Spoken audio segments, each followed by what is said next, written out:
কতদিন পরে? 15 দিন।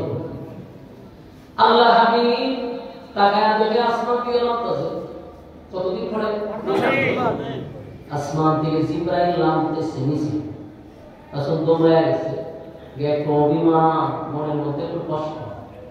আল্লাহর নবী বলেন, জিবরাইল 15 দিন পরে কি তোমার আসতে মন চাইল?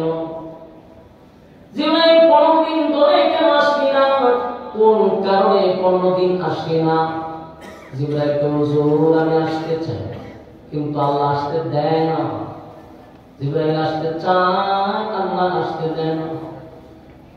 আল্লাহর নবী চোখের পানি ছেড়ে দিয়া বলে, তাহলে কি মক্কার মানুষ জামায় বলছে যে আমার রব আমারে ভুলে গেছে, আমার রব আমারে ভুলে গেছে, কথা কি সত্য? জিবরাইল আমি কি অপরাধ করলাম? আমার মালিক আমারে ভুলে গেল, কারণটা কি? জিবরাইল কইল, হুজুর আপনার আল্লাহ ভুলে নাই। জিবরাইল আপনাকে মালিক ভুলে নাই বলতে পারে না। নবী বলেন, গোটা মক্কা নগরী অলিতে গলিতে শহরে বন্দরে সব জায়গায় আমার বিরোধিতা চলতেছে, আমার নিয়ে বন্ধ করতেছে, আমার নবুয়ত নিয়ে কথা বলতেছে, এমনকি আমারে বলে আমার রব নাকি আমারে ভুলে গেছে। জিবরাইল কেন আসলি না? জিবরাইল বলল, আপনার কাছে 15 দিন আগে মক্কার মানুষ 3টা প্রশ্ন নিয়ে আসছিল, আপনি তাদেরকে বলছেন আগামীকালকে বলবেন। এই কথাটা আমার মালিকের কাছে পছন্দ হয় না।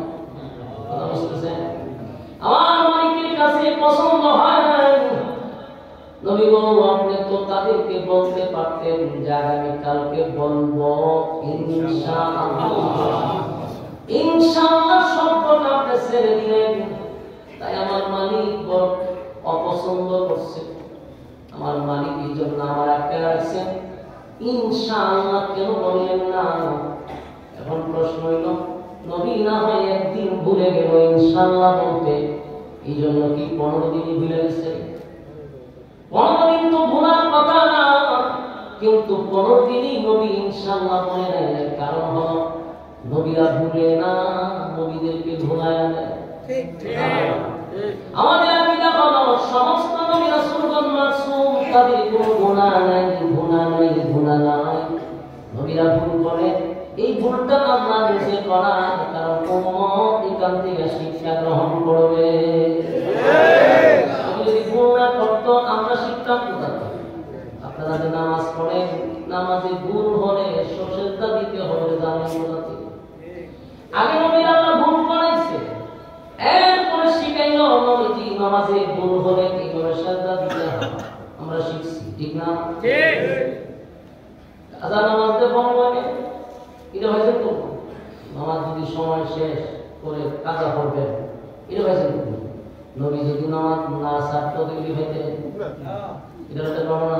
একবার যুদ্ধের দিকে নবী আসছে, ক্লান্ত শরীর লইয়া সাহাবায়ে কেরামদেরকে নিয়ে যুদ্ধের ময়দান থেকে আসছে। রাস্তার মধ্যে সাহাবীরা বলতে সাহস পায় না যে হুজুর শরীরটা ক্লান্ত, একটু যদি বিশ্রামের সুযোগ পাইতাম, কিন্তু কথা বলার সাহস পায় না। এই কথা বলার সাহস তো সাহাবায়ে কেরাম পায় না।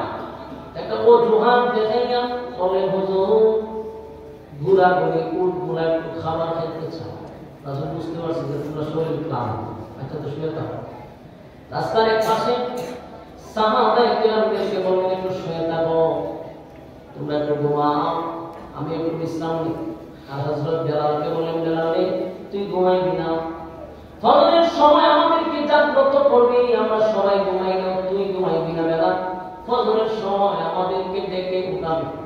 সব সাহাবায়ে কেরাম ক্লান্ত শরীর সবাই ঘুমায় গেলেন, আমার নবী ঘুমাইলেন। কিন্তু নবীরা ঘুমাইলেও চোখ ঘুমায়, কিন্তু অন্তর ঘুমায় না। সেদিন ঘটনা কি ঘটল? সবাই ঘুমায় গেল, এমন ঘুমাইল, হঠাৎ করে নবী চোখ মেলে দেখেন সহারাটা বেজে গেছে, ফজরের নামাজ গেল। আল্লাহ নবী পাগল হয়ে গেছে, ঘটনা কি রে? এই বেলাল কোথায়? দেখেন বেলাল ঘুমায়। সাহাবায়ে কেরাম ঘুমায়, বেলাল ঘুমায়।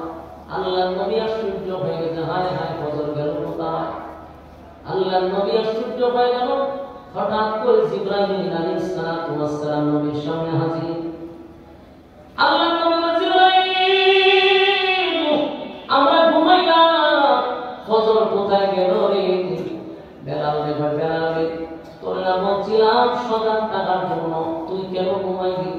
নবী গো, আমি তো ঘুমাইছিলাম, আপনারা যেমন সজাগ হইতে পারেন নাই, আমার ঘুমে ধরছে, আমি বুঝতে পারি।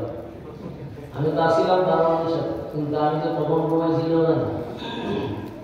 হযরত মরতে পড়া খুশি মধুর গাছে আমরা না ঘুমাইছি, আমি না নবী, আমরা সব ঘুমাই, অন্তর ঘুমাই, আমি তো পেতে পারি।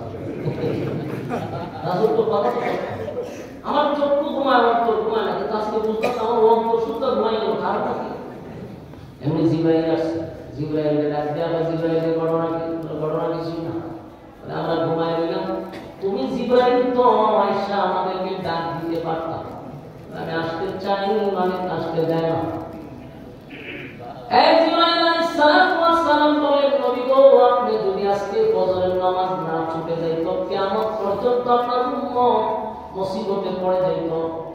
উম্মত যদি এক ওয়াক্ত নামাজ ছুটে যাইত, উম্মত পাগল হয়ে যেত যে ফরজ শেষ।